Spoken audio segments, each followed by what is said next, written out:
इधर, यहां ध्यान से देखो, सुनना मेरी बात। देखो ये एक रिंग है, ठीक है, ध्यान से देखो, जो समझा रहे हैं उतना खाली याद रख लो जो बता रहे हैं, ठीक है, रटने का जरूरत नहीं है। ध्यान से देखो, ये एक रिंग है, रिंग का क्या मतलब होता है तुम लोग समझते हो, ठीक है। अगर हम रिंग के सेंटर ऑफ मास से होता हुआ एक्सिस ले लें, यानी ऐसा एक्सिस ले लें, तो इस एक्सिस के अबाउट जो इसका मोमेंट ऑफ इनर्शिया होता है वो mr² होता है, जहां पे r इसका रेडियस होता है। पहला चीज क्लियर, जितना बता रहे हैं उतना खाली याद रखो। उस शीट में थोड़ा एक्स्ट्रा भी है। दूसरा, अगर हम एक डिस्क ले लें,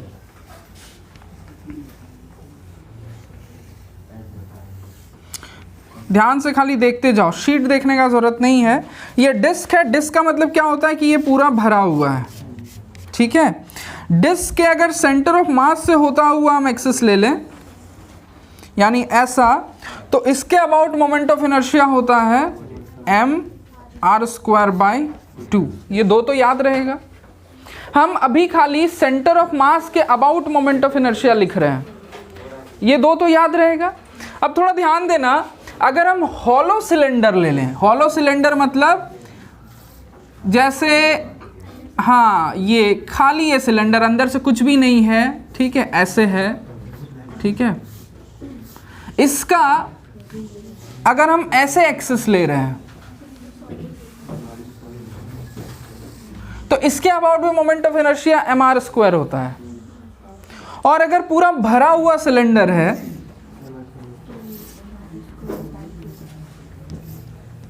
ये पूरा एकदम भरा हुआ, अंदर से पूरा एकदम इसमें मटेरियल भरा हुआ है, तब इस एक्सिस के अबाउट जो मोमेंट ऑफ इनर्शिया होता है वो mr²/2 होता है। चार को तो याद ऐसे ही हो गया ना। रिंग का mr², हॉलो सिलेंडर का mr², डिस्क का mr²/2 और सॉलिड सिलेंडर का mr²/2। एक स्फेयर का याद रख लो,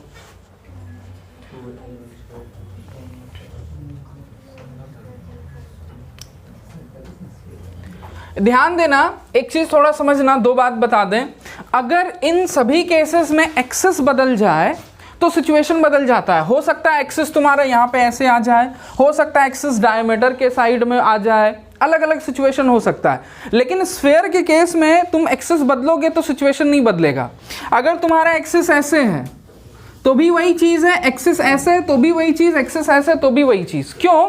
क्योंकि एक्सिस के दोनों साइड स्फीयर का डिस्ट्रीब्यूशन सेम रहता है। मान लो तुम ऐसे एक्सिस रखे हो तो इस साइड में भी हेमीस्फीयर, इस साइड में भी हेमीस्फीयर है। तुम एक्सिस ऐसे रखो तो इधर भी हेमीस्फीयर, इधर भी हेमीस्फीयर है, फर्क नहीं पड़ता है। लेकिन इस सिचुएशन में देखो, अगर तुम एक्सिस यहाँ रखते हो तो इधर देखो सेमी सर्कल, इधर भी सेमी सर्कल है। लेकिन एक्सिस अगर तुम यहाँ ले आते हो तो इधर फुल सर्कल, इधर कुछ नहीं है ना। मतलब एक्सिस के चारों तरफ मास का डिस्ट्रीब्यूशन वही रहता है स्फीयर के केस में। तो अगर हॉलो स्फीयर है तो इसका मोमेंट ऑफ इनर्शिया क्या होता है जी? 2/3 mr²। देखो तो हॉलो के लिए, हॉलो के लिए। और अगर सॉलिड रहे, ये पूरा सॉलिड स्फीयर है तो 2/5 होता है।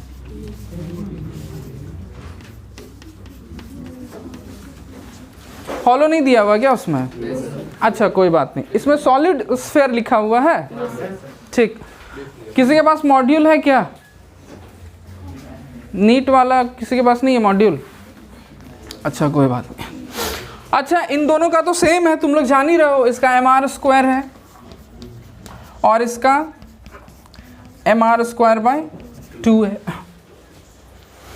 ठीक है, क्लियर है? इतना तो याद आराम से रह जाएगा, रट लो। ठीक है, कभी पूछेंगे इतना तो बता ही दोगे ना? ठीक, चलो।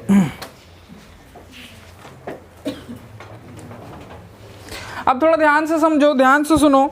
बहुत इंपॉर्टेंट दो चीज पढ़ने जा रहे हैं हम लोग, बहुत इंपॉर्टेंट, एकदम ध्यान से सुनना। ठीक है, हम लोग ये देखते हैं कि अगर एक्सिस बदल दिया जाए तो मोमेंट ऑफ इनर्शिया बदल जाता है है ना, बदल जाता है। जैसे तुम एक एग्जाम्पल, जैसे ये एक रिंग है, इन सबको अब हम मिटाते हैं, है ना,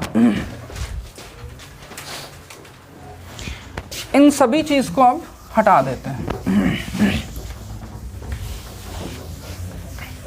देखो थोड़ा ध्यान देना, अगर ये रिंग है,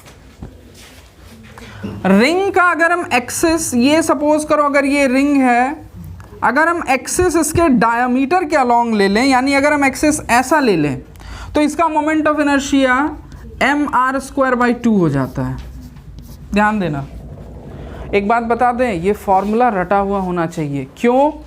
जेई मेंस तक में एग्जैक्टली फॉर्मूला बेस्ड क्वेश्चन आ जाता है, एग्जैक्टली फॉर्मूला बेस्ड, हम दिखा देंगे, ठीक है। मतलब फॉर्मूला रटा हुआ है तो क्वेश्चन बन जाएगा, तो इसलिए छोटा छोटा चीज़ भी बहुत मायने रखता है, उसको इग्नोर नहीं करना है, ठीक है। इसका फॉर्मूला बहुत इंपॉर्टेंट है। अब थोड़ा समझो, हम लोग क्या देख रहे हैं कि अगर हम लोग पहले भी पढ़ चुके हैं, जब मोमेंट ऑफ इनर्शिया का डेफिनेशन पढ़ें तो वहाँ देखें कि मोमेंट ऑफ इनर्शिया एक्सिस पे भी डिपेंड करता है। एक्सिस बदल दे, मोमेंट ऑफ इनर्शिया बदल जाता है, ठीक है। तो कैसे बदलता है, क्यों बदलता है, वो भी हम समझाए थे, है ना, प्रैक्टिकल करके दिखाए थे कि अगर एक्सिस बदल दो तो उस ऑब्जेक्ट का रोटेशन करने का जो एबिलिटी है वो थोड़ा बदलता है, चेंज होता है, तो इसलिए मोमेंट ऑफ इनर्शिया भी बदलता है। अब ध्यान देना, कई बार क्या होता है, या तो हमको रटना पड़ेगा कि इस एक्सिस के अबाउट मोमेंट ऑफ इनर्शिया ये है, रिंग का इस एक्सिस के अबाउट मोमेंट ऑफ इनर्शिया ये है, ऐसे ऐसे हमको याद करना पड़ेगा। लेकिन अगर हम नहीं याद करना चाहें तो एक रूल है, एक थ्योरम है, उस थ्योरम के हेल्प से हम लोग, अगर हमको किसी एक एक्सिस के अबाउट मोमेंट ऑफ इनर्शिया पता है, यानी उस एक्सिस के अबाउट जो सेंटर ऑफ मास से होके पास हो रहा है, अगर हमको उस एक्सिस के अबाउट मोमेंट ऑफ इनर्शिया पता है तो बाकी दूसरे एक्सिस के अबाउट मोमेंट ऑफ इनर्शिया हम कैलकुलेट कर सकते हैं। हमको रटना नहीं पड़ेगा, हमको ये नहीं याद रखना पड़ेगा कि रिंग का डायमीटर के about moment of inertia mr²/2 है। या सपोज करो, जैसे एक एग्जांपल, कोई रिंग दो बाबू, किसी के पास तो जरूर होगा, दो, अच्छा मिल गया, अरे बाप रे, इसका रिंग तो एकदम ठीक है, ये तो एंगेजमेंट वाला रिंग लेके रखी हुई अच्छा ये वाला है, ये कौन सा रिंग है जी? कान का है। कान का है थोड़ा ध्यान देना, मुस्कान बोले थे।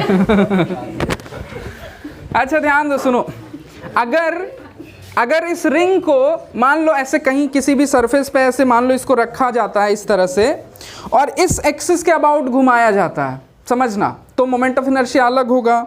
और सपोज करो एक एग्जांपल, इस एक्सिस के अबाउट ये कैसे घूमेगा, ऐसे घूमेगा, ऐसे ऐसे घूमेगा, दिख रहा है ना। अच्छा, अगर मान लो ये डायमीटर के अबाउट इसको घुमाएं, ऐसे डायमीटर मतलब यहाँ से छेद करके ऐसे एक पास कर दें, तो ये ऐसे ऐसे घूमेगा, ऐसे ऐसे घूमेगा, तो इसके अबाउट इसका रोटेशन अलग तरह का होगा, तो मोमेंट ऑफ इनर्शिया अलग होगा। मान लो हम एक एक्सिस यहाँ पे रख दें और इसके अबाउट इसको रोटेट करें, तो इसके अबाउट ये कैसे रोटेट होगा, ऐसे रोटेट होगा, ऐसे रोटेट होगा, समझ रहे हो बात को। तो इस समय इसका मोमेंट ऑफ इनर्शिया बदल जाएगा। तो अगर हमको एक एक्सिस के अबाउट भी मोमेंट ऑफ इनर्शिया पता है, मान लो इस एक्सिस के अबाउट मोमेंट ऑफ इनर्शिया पता है, तो हम इस एक्सिस के अबाउट निकाल सकते हैं, चाहे डायमीटर के अबाउट निकाल सकते हैं, है ना। तो वो हम अभी देखेंगे कि कैसे निकाल सकते हैं और बायो, ठीक है। चलो अब ध्यान दो, चलो ध्यान देना, सुनो मेरी बात। हम दो थ्योरम्स पढ़ेंगे, बहुत इंपॉर्टेंट है हर नज़रिए से, इसलिए दिमाग में रखना, ध्यान दो बाबू। दो थ्योरम पढ़ेंगे, एक थ्योरम का नाम है ए दीपाली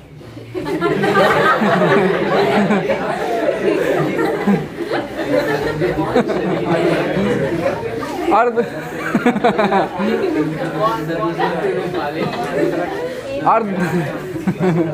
सुनना थोड़ा ध्यान से, एक थ्योरम का नाम है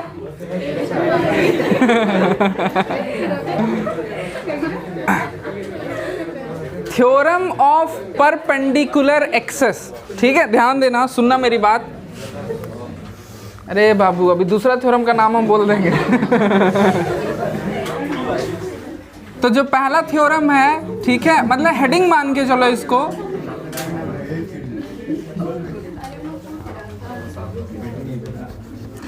थ्योरम ऑफ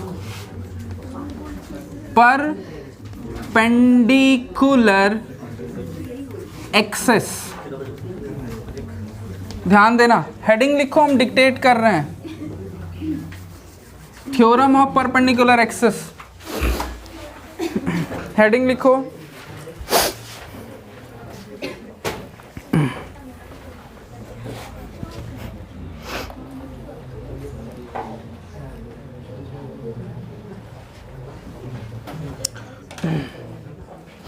और ये हम पूछेंगे, याद रहना चाहिए नेक्स्ट क्लास में, ठीक है। थ्योरम ऑफ परपेंडिकुलर एक्सिस, थोड़ा सा स्टेटमेंट बड़ा है तो हम एग्जैक्ट स्टेटमेंट नहीं पूछेंगे, हमको बस समझा भी दोगे तुम लोग तो चल जाएगा काम। लिखना, लिखो the moment of inertia, the moment of inertia of a, the moment of inertia of a planar body, planar body, bracket में लिखना लैमिना, प्लानर बॉडी को लैमिना कहते हैं, ठीक है। ब्रैकेट क्लोज करना। About an axis, about an axis, about an axis perpendicular to, perpendicular to, about an axis perpendicular to its plane, about an axis perpendicular to its plane is equal to the, is equal to the sum of its moments of inertia, sum of its moments of inertia, moments of inertia about two perpendicular, about two, TWO, two perpendicular axes, plural, मतलब axis होता है singular और access होता है plural, तो access लिखना, AXES, two perpendicular axes concurrent with, concurrent with, concurrent with perpendicular axis, concurrent with perpendicular axis and laying, LYING, laying in the plane of, laying in the plane of the body, laying in the plane of the body, ठीक है। लिख लिए सब लोग, बहुत ध्यान से देखो और समझो, ठीक है। थ्योरम ऑफ परपेंडिकुलर एक्सिस क्या बोलता है, ध्यान से देखना, ठीक है। सपोज करो कि हम लोग के पास कोई भी एक प्लानर बॉडी है, ये कोई प्लेन बॉडी है, ठीक है। ध्यान देना, ऐसे सपोज करो, ऐसे रखा हुआ है, यहाँ पे रखा हुआ है, ठीक है। हाँ, फ्लैट मतलब ऐसे रखा हुआ समझो। अब क्या कर रहे हैं हम यहाँ पे, ध्यान से सुनो मेरी बात को, ये देखो, इसको हम ओरिजिन मान रहे हैं, ध्यान देना, और इस लाइन को हम लोग ये वाई एक्सिस ले रहे हैं, इसको एक्स एक्सिस ले रहे हैं, ये एक्स एक्सिस है, ये वाई एक्सिस है, ठीक है, ये एक्स एक्सिस है, ये वाई एक्सिस है, और यहाँ पे ये जेड एक्सिस है,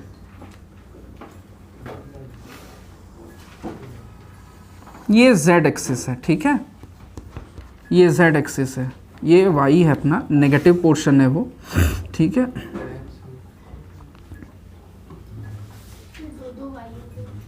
अरे वाई तो एक पॉजिटिव एक नेगेटिव होता है ना, एक पीछे भी तो होता है, एक आगे भी तो होता है। जैसे अगर तुम एक्स वाई बनाती हो सिंपल प्लेन में तो ये एक्स हो जाता है ना, मतलब इसको वाई डैश नाम दे दो, ठीक है। मतलब ये क्या होता है, ये एक्स होता है, ये एक्स डैश होता है, ये वाई डैश होता है। ओ अच्छा अच्छा अच्छा अच्छा, ऐसा हो गया, अच्छा ये एक्स डैश हो गया, ये वाई डैश हो गया, ये जेड डैश हो गया, ऐसे, ठीक है। अब ठीक है, क्लियर है, दिख रहा है सब चीज़, है ना। y1 नहीं हुआ बाबू, y डैश हम बोल रहे हैं, ठीक है। तो x इस साइड में है। अच्छा एक काम हम करते हैं, थोड़ा ध्यान देना, z को हम आधा ही बनाते हैं ताकि ये चीज़ मेरा ये चीज़ क्लियरली दिख पाए, परपेंडिकुलर क्लियरली दिख पाए। इसलिए सपोज करो हम z, प्लानर बॉडी है उतना हमको नीचे दिखाने का ज़रूरत नहीं है, ठीक है। ये सिचुएशन क्लियर है। अब थोड़ा ध्यान से देखना इन चीज़ों को, है ना, या ऐसे भी हम कर सकते हैं, सपोज करो हम इसको भी हटा देते हैं, सिंपल रहने देते हैं, इसको भी हटा देते हैं, चलो ठीक है, सिंपल रहने देते हैं। ये मेरा एक एक्सिस है, ये दूसरा एक्सिस है, ठीक है। अब तो क्लियर दिख रहा है। तो समझना थोड़ा सा, हम यहाँ पे फिगर हमको क्लियर दिख सके इसलिए हम इसको ऐसे बनाए हैं, लेकिन एक्सिस का मतलब क्या है, तुम लोग इसको पूरा मानना, ऐसे पूरा समझना, ठीक है, ऐसे पूरा समझना, ऐसे, क्योंकि अगर ये ऑब्जेक्ट रोटेट करेगा इसके अबाउट तो पूरा ऐसे एक्सिस रहेगा, तभी तो ये ऐसे रोटेट करेगा, है ना। अब बहुत ध्यान से सुनो कि ये थ्योरम ऑफ परपेंडिकुलर एक्सिस क्या बोलता है। ध्यान से सुनो, एक एक्सिस जो कि z एक्सिस है वो इस प्लेन के परपेंडिकुलर है, यानी कि जैसे कुछ भी, सपोज एक एग्जांपल लेते हैं, देखना, हाँ ज़रा पेन दो तो, वो भी दो, एक वो भी दो, ठीक है। ध्यान से देखो, थोड़ा ध्यान से देखना, सबको अगर दिख जाए तो अच्छा। ये कोई प्लेन बॉडी है, ठीक है, इसमें दो एक्सिस ऐसा है। सुनो, हम पहले करना क्या चाह रहे हैं, हम एक ऐसे एक्सिस के अबाउट मोमेंट ऑफ इनर्शिया निकालना चाह रहे हैं जो इस प्लेन के परपेंडिकुलर है, इस सिचुएशन में जो z एक्सिस है, ठीक है, इसके अबाउट मोमेंट ऑफ इनर्शिया निकालना चाह रहे हैं। और मेरे पास दो और एक्सिस है जो कि आपस में परपेंडिकुलर है, यानी एक ऐसा एक्सिस है और एक ऐसा एक्सिस है, दिख पा रहा है, ये दोनों आपस में परपेंडिकुलर है, दिख रहा है, आपस में परपेंडिकुलर, मतलब ये बुक इस एक्सिस के अबाउट भी घूम सकता है ऐसे, और इस एक्सिस के अबाउट भी घूम सकता है ऐसे, ठीक है। तो एक ये एक्सिस है, एक ये एक्सिस है, दोनों आपस में परपेंडिकुलर है, दिख रहा है। हमको इस एक्सिस के अबाउट मोमेंट ऑफ इनर्शिया निकालना है। बहुत ध्यान से सुनो, ध्यान से देखो, तुरंत हम बता दे रहे हैं। तो इस एक्सिस के अबाउट मोमेंट ऑफ इनर्शिया जो प्लेन के परपेंडिकुलर है, वो इन दोनों एक्सिस के अबाउट जो मोमेंट ऑफ इनर्शिया होगा उसके सम के बराबर होता है। जैसे कि एग्जाम्पल दे रहे हैं, सपोज करो इस एक्सिस के अबाउट इस बुक का मोमेंट ऑफ इनर्शिया 5 है, 5 है, और इस एक्सिस के अबाउट इस बुक का मोमेंट ऑफ इनर्शिया मान लो 10 है, तो इस एक्सिस के अबाउट इसका मोमेंट ऑफ इनर्शिया 15 हो जाएगा। बहुत सिंपल सा बात है। एक वर्ड है डेफिनेशन में कनकरेंट। कनकरेंट का मतलब होता है एक दूसरे को काटने वाला, एक दूसरे को टच करने वाला। मतलब दो परपेंडिकुलर एक्सिस है जो उसी प्लेन में है जो ये प्लेन बॉडी का प्लेन है। मतलब ये जो प्लेन बॉडी का जो प्लेन है, इसी प्लेन में ये दोनों एक्सिस है, और ये दोनों एक्सिस इस परपेंडिकुलर एक्सिस के को काट रहा है ना। इन ये तीनों एक्सिस एक दूसरे के परपेंडिकुलर एक तरह से देखा जाए तो। समझ में आ गया बात? तो थ्योरम ऑफ परपेंडिकुलर एक्सिस क्या बोलता है कि इस एक्सिस के अबाउट जो मोमेंट ऑफ इनर्शिया होता है वो इन दोनों एक्सिस के अबाउट मोमेंट ऑफ इनर्शिया का सम होता है। क्लियर है? उधर तुम लोगों को दिखा मिसराज? नहीं दिखा बाबू तो थोड़ा सा खड़ा हो जाता। हम इतना मेहनत कर रहे हैं, अमिताभ बच्चन बन के तुम लोगों को दिखा रहे हैं, थोड़ा खड़ा हो जाता तो। तुमको दिखा शिवम? दोनों बाबू खड़ा हो जाओ तो। फिर से हम बता रहे हैं, खड़ा हो जाओ, कम ऑन। हाँ देखो, क्योंकि बहुत इंपॉर्टेंट है, बढ़िया से खड़ा हो जाओ, ठीक है। देखो क्या बोलता है थ्योरम ऑफ परपेंडिकुलर एक्सिस, कि इस एक्सिस के अबाउट जो मोमेंट ऑफ इनर्शिया होगा, ये वाला जो एक्सिस है, इसके अबाउट मोमेंट ऑफ इनर्शिया इन दोनों एक्सिस के अबाउट मोमेंट ऑफ इनर्शिया का सम होगा। बात समझा? बस इतना सा बात है, ठीक है। चलो किसका किसका अपना बांट लेना है ना। चौक, अच्छा हो गया। एक क्वेश्चन लिखो, क्वेश्चन लिखो।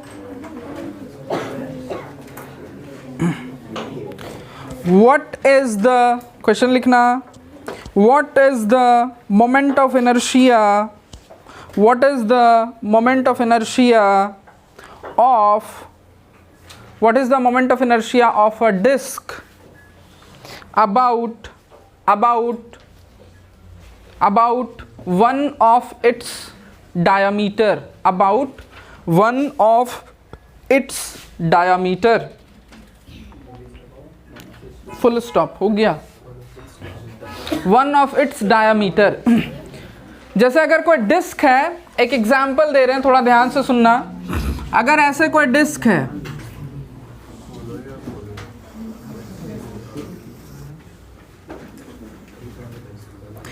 ऐसे कोई डिस्क है सपोज करो, ठीक है, डिस्क ऐसे रखा हुआ है, ऐसे रखा हुआ है, इस प्लेन में रखा हुआ है। अगर हम इसको मान लो हम इस प्लेन में रख के दिखाते हैं, इस प्लेन में रख दिए, चलो बोर्ड वाले प्लेन में हम डिस्क को रख दिए, तो ध्यान देना, हम अगर ये डिस्क है, डिस्क मतलब क्या हुआ, पूरा भरा हुआ है, मटेरियल है, पूरा रोटी है, या मान लो गोबर का उपला है, इसे थाप दिया गया है पूरा सर्कुलर करके। तो सपोज करना, और यहाँ पे मान लो एक रॉड ऐसे कोई रॉड घुसा दिया गया है, तो इस रॉड के अबाउट जो इसके परपेंडिकुलर है, हमको पता है मोमेंट ऑफ इनर्शिया क्या होता है, mr²/2 डिस्क का, है ना। वो एक्सिस जो इसके सेंटर ऑफ मास से होके गुजरे, उसके about moment of inertia mr²/2 होता है। बहुत ध्यान से देखना। अब क्या है, इसका जो डायामीटर होगा वो ऐसे होगा, एक डायामीटर ऐसे होगा, हमको इस डायामीटर के अबाउट इसका मोमेंट ऑफ इनर्शिया फाइंड करने के लिए बोल रहा है। दूसरा डायामीटर ऐसे होगा, ठीक है, बहुत ध्यान से देखो। और एक और एक्सिस जिसके अबाउट हमको मोमेंट ऑफ इनर्शिया पता है वो ऐसे है, ध्यान देना, ऐसे। तो यहाँ पे देखो हम थ्योरम ऑफ परपेंडिकुलर एक्सिस लगा सकते हैं। क्यों? तीनों एक्सिस एक दूसरे के परपेंडिकुलर है, ये दोनों डायमीटर एक दूसरे के परपेंडिकुलर है, और जो तीसरा एक्सिस यहाँ से गुजर रहा है ऐसे, वो तो दोनों डायमीटर पे परपेंडिकुलर है। तो हम क्या देखते हैं कि वो एक्सिस जिसके अबाउट जो प्लेन प्लानर बॉडी के परपेंडिकुलर हो, इसके अबाउट जो मोमेंट ऑफ इनर्शिया होता है, इसके अबाउट जो मोमेंट ऑफ इनर्शिया होता है, वो इन दोनों डायमीटर के अबाउट मोमेंट ऑफ इनर्शिया का सम होगा। यही होगा ना जी। तो हम ऐसे करते हैं, मान लेते हैं, लिखते हैं कि let the moment of inertia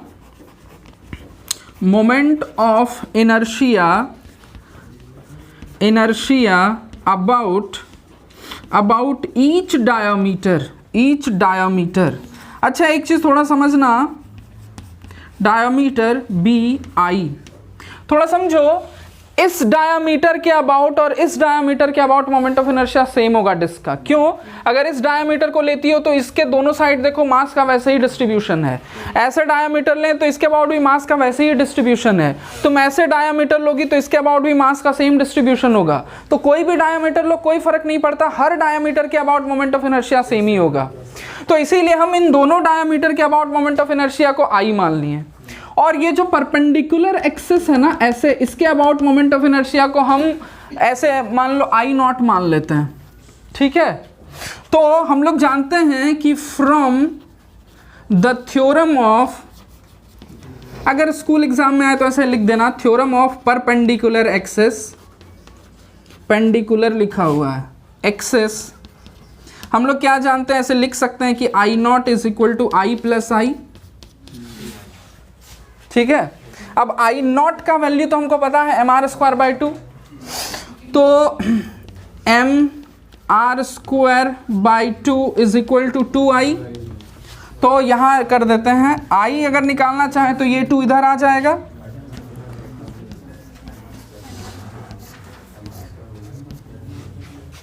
समझ में आया?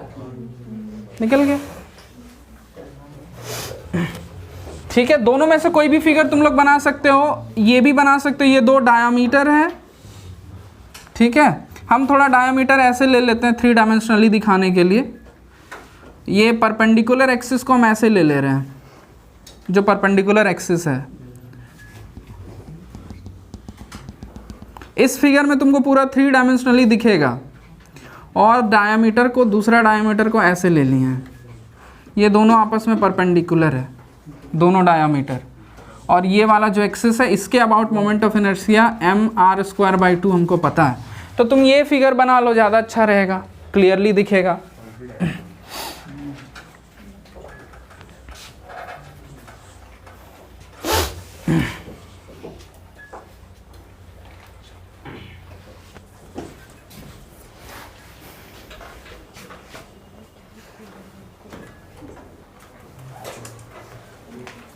मेरे ख्याल से थ्योरम ऑफ परपेंडिकुलर एक्सिस एकदम क्लियर हो गया होगा, समझ में आ गया होगा।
समझ रहा है दिव्यांशु?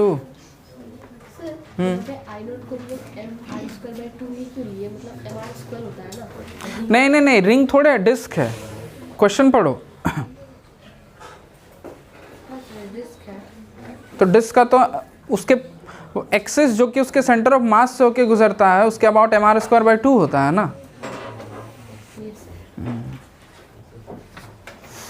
वो डिस्क है, वो रिंग नहीं है, है ना। समझना, क्वेश्चन में डिस्क लिखा हुआ है, रिंग जैसा बना दिए हैं, फिर उसको डिस्क बनाएंगे तो हमको पूरा चीसना पड़ेगा। चलो नेक्स्ट लिखो, थ्योरम ऑफ पैरेलल एक्सिस। हाँ तो वही तो निकाले हम लोग। देखो डायमीटर के अबाउट mr²/4 वही निकालना था। एक्सिस जो सेंटर ऑफ मास से होके गुजर रहा है उसके अबाउट mr²/2 होता है, तो उसके हेल्प से हम निकालें, कैलकुलेट करके निकालें कि mr²/4 होता है डायमीटर के अबाउट। जो लिखा हुआ वही कैलकुलेट करके निकालें। नेक्स्ट लिखना थ्योरम ऑफ पैरेलल एक्सिस। लिखो,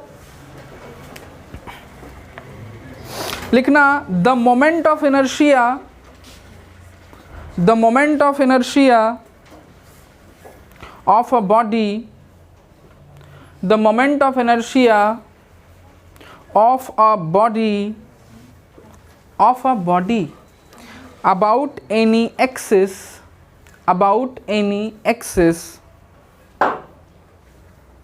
is,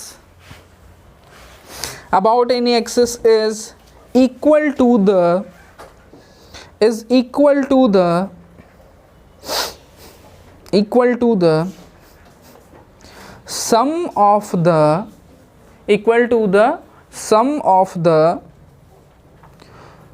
sum of the moment of inertia, sum of the moment of inertia, sum of the moment of inertia of the body, sum of the moment of inertia of the body about a, about a parallel axis, about a parallel axis passing through, passing through, passing through its center of mass, passing through its center of mass, passing through its center of mass and, क्या लिखवाएं? Centre of mass. अच्छा एक बार फिर से हम बोल रहे हैं, the moment of inertia of a body about any axis is equal to the sum of the moment of inertia of the body about a parallel axis passing through its center of mass and the product of its mass, the product of its mass, the product of its mass and the square of the distance, and the square of the distance and the square of the distance between the two parallel axes, between the two parallel axes. अगल बगल से देख के लिख लो ना बाबू थोड़ा।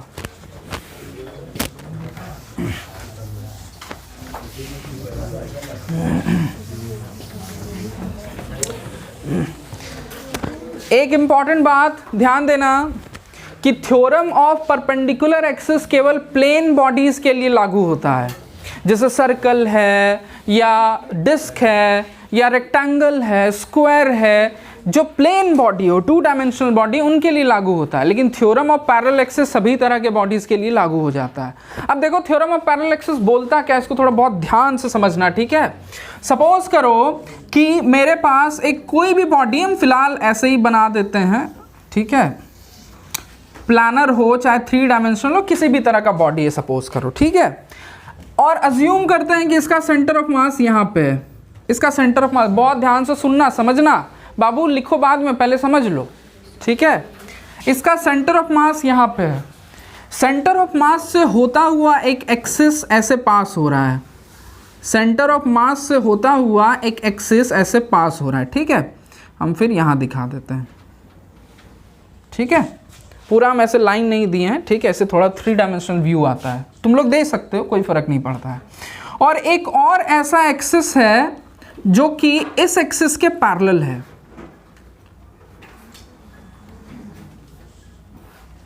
इस axis के पैरेलल है, ठीक है। मान लो जैसे कोई भी अगर ऑब्जेक्ट रहा है, ऐसे एक्सिस घुस जाता है तो ये वाला पार्ट हमको नहीं दिखता है जो नीचे चला गया है, ठीक है। तो ये कोई एक्सिस है जो सेंटर ऑफ मास से पास हो रहा है, और ये कोई दूसरा एक्सिस है जो इसके पैरेलल है, और इन दोनों एक्सिस के बीच का जो डिस्टेंस है वो सपोज करो d है, स्मॉल d, एक एग्जांपल। और जो एक्सिस सेंटर ऑफ मास से होके जा रहा है उसके अबाउट इसका मोमेंट ऑफ इनर्शिया को हम आई नॉट ले रहे हैं, और जो पैरेलल एक्सिस है इसके अबाउट इसका मोमेंट ऑफ इनर्शिया को आई ले रहे हैं।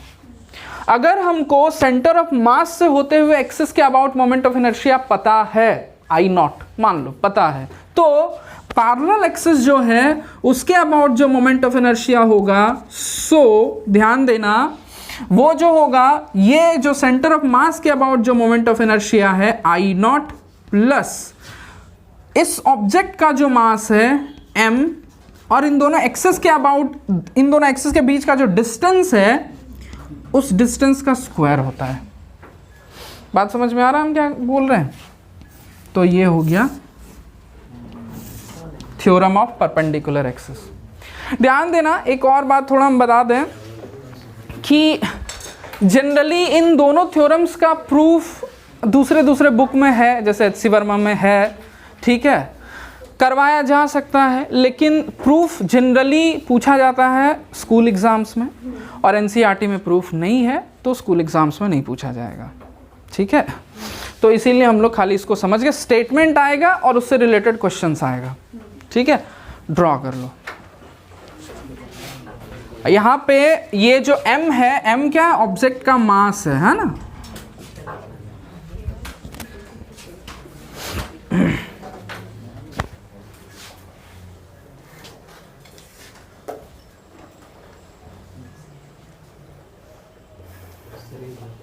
फिर से हम समझा देंगे, एक बार ड्रॉ कर लो।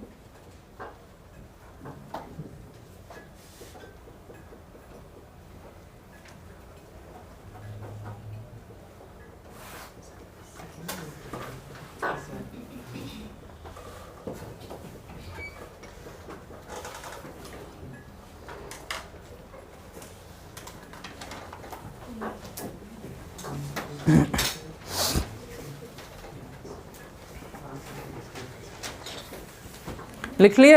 हो गया? देखो हम क्वेश्चन के थ्रू समझाते हैं, है ना। क्वेश्चन लिखो।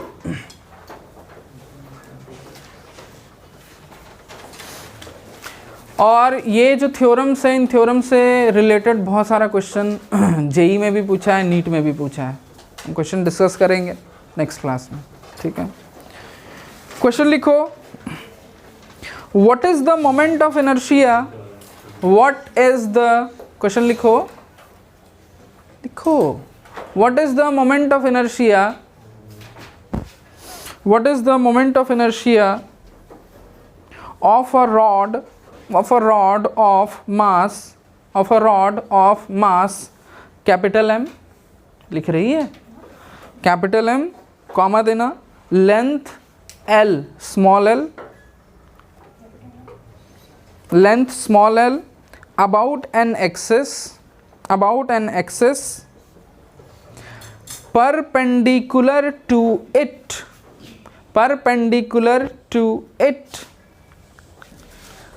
through one and, perpendicular to it through one and, END है ना, मतलब उसको इंड नहीं पढ़ते हैं, एंड ही पढ़ते हैं। तो इंग्लिश में बहुत ऐसा चीज़ है जिसमें कन्फ्यूज़न क्रिएट होता ही है, वन एंड, ठीक है। देखो समझना क्वेश्चन क्या है कि ऐसे एक रॉड है,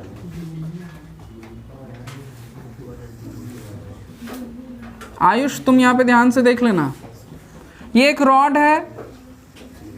अच्छा थोड़ा बताओ, तुम ही बताओ, ठीक है, साक्षी बताएगी कि रॉड का अगर मास m है और रॉड का लेंथ l है, तो इसके सेंटर ऑफ मास से जाते हुए एक्सिस के अबाउट इसका मोमेंट ऑफ इनर्शिया क्या होता है?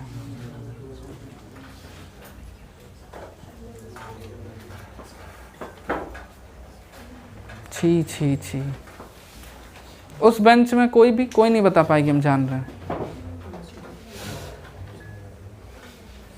बताओ कनक, तुम क्या करती है? अनुविशा,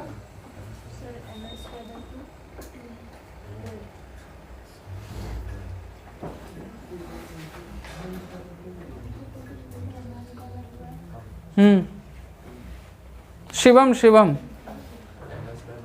हाँ, ml²/12 होता है। हम लोग इसको प्रूफ किए हैं, है ना।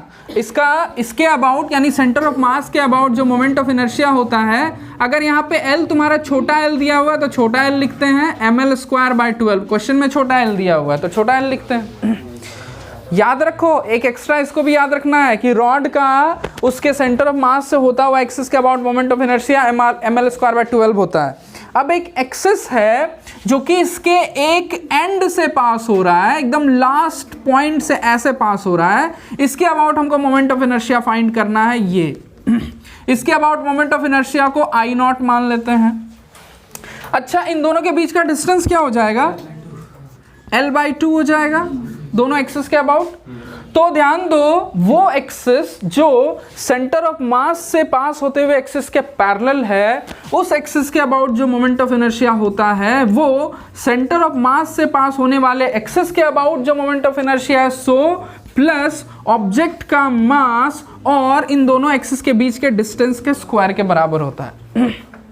अब कैलकुलेट करते हैं, I0 क्या है? ml²/12 प्लस मास तो m ही है, दोनों एक्सिस के बीच का डिस्टेंस L/2 है, उसका स्क्वायर करना पड़ेगा, तो L²/4 हो जाएगा। LCM लेंगे, 12 कितना हो जाएगा जी? 4ml², 4 से कैंसिल कर देंगे, तो ये मोमेंट ऑफ इनर्शिया क्या आ गया? ml²/3। यही है, समझ गया?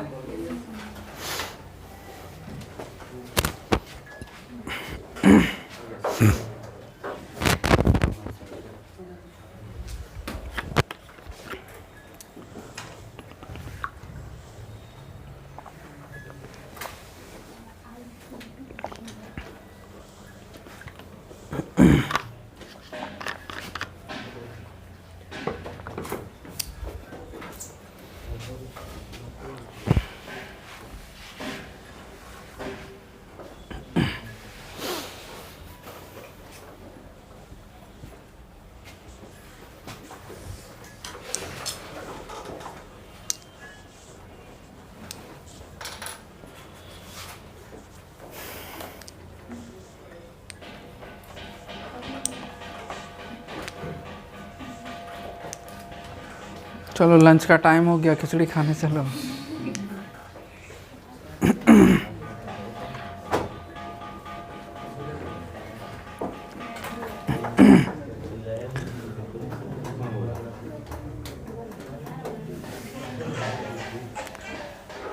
दीपाली समझ रही है कि खाली डांस कर रही है? चलो नेक्स्ट क्वेश्चन लिखो।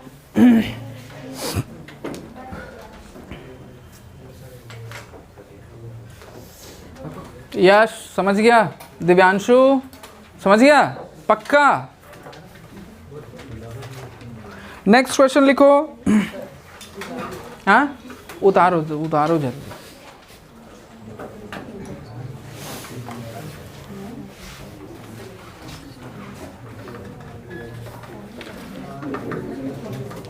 अरे यार, वो तुम लोग का क्या था? कड़ा हम ही रखे हुए हैं ना? और यहीं पे। अच्छा ले लेना याद से। कौन दिया था? अच्छा सनी देओल का है।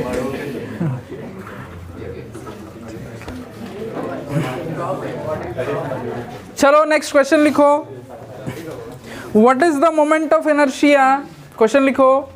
What is the moment of inertia of a ring? What is the moment of inertia of a ring about a tangent to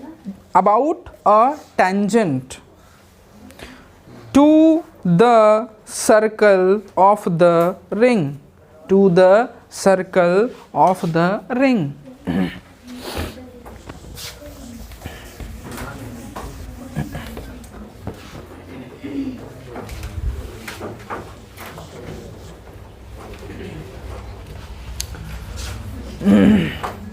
रे बाबू ध्यान दो, यहाँ पे समझना ज़्यादा इम्पॉर्टेंट है। पहले समझ लो, उसके बाद कॉपी कर लेना। देखो क्वेश्चन में क्या बोला है कि ऐसे एक रिंग है, ये रिंग है अपना,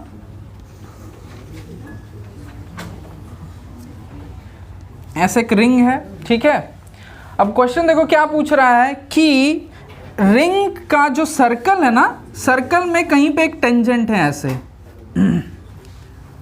इसके अबाउट हमको मोमेंट ऑफ इनर्शिया फाइंड करना है, ठीक है। तो हम कोई ऐसा पैरेलल एक्सिस ढूंढते हैं जिसके अबाउट हमको मोमेंट ऑफ इनर्शिया पता है। जैसे अगर हम इसके ऐसे सेंटर से पास होता हुआ ये जो डायामीटर है, इसके अबाउट तो हमको मोमेंट ऑफ इनर्शिया पता होना चाहिए, रटे हुए होते हैं हम, mr²/2 होता है।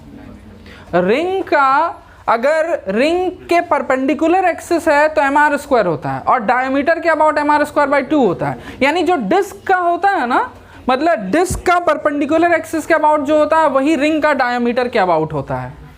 समझ रहे हैं शिवम? ठीक है।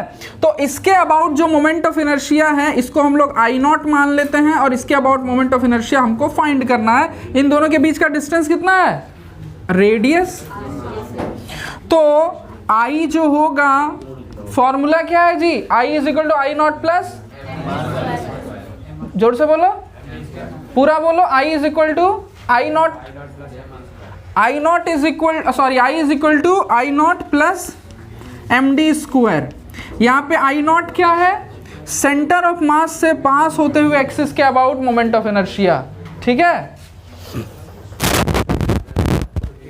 रुको तो देखो ये क्या हो जाएगा, हम देख चुके हैं इसके अबाउट, बस एक मिनट, इसके अबाउट मोमेंट ऑफ इनर्शिया क्या होगा जी?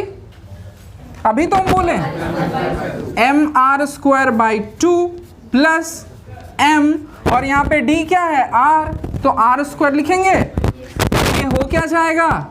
3mr²/, ठीक है। समझ में आ गया सब कुछ?